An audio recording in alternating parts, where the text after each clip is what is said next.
Has fentanyl finally peaked? I'm senior reporter Ryan Kruger, and for the last 2 years, I've been bringing you stories from the front lines of fentanyl.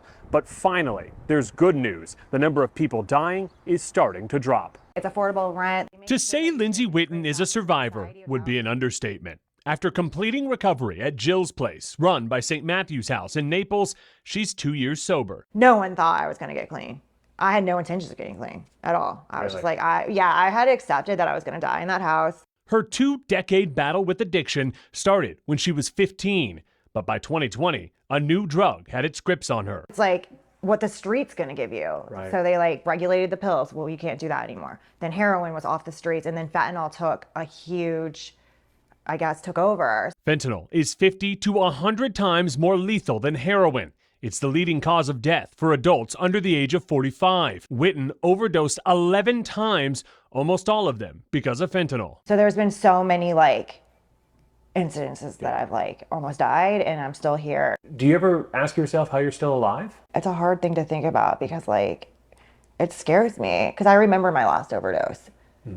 And what happened. But people had Narcan? My drug dealer Narcaned me. The drug overdose reversal medication Narcan is now widely available to Americans. The medication and fentanyl test strips, once considered drug paraphernalia, are now considered safety measures. Are these safety measures that we have helping? I think certainly one of the biggest benefits, is just the awareness. Ben Bridges is the vice president of programs with St. Matthew's House, which runs a year-long addiction recovery program. He believes awareness might be one of the factors behind last year's drop in drug overdose deaths. More than 107,000 Americans died from a drug overdose in 2023. According to the CDC, that's a 3% drop from the record-breaking year in 2022. In Florida, we saw an 8.5% drop. Do you think fentanyl has peaked?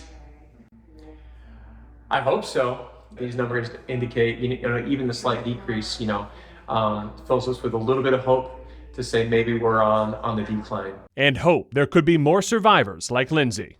I can tell you this, I never thought I would be where I'm at. And even with this good news, and it is good news, it's still more than 100,000 people who have died from drug overdoses last year. That is more than car accidents and gun violence combined. Ryan Kruger, Fox 4.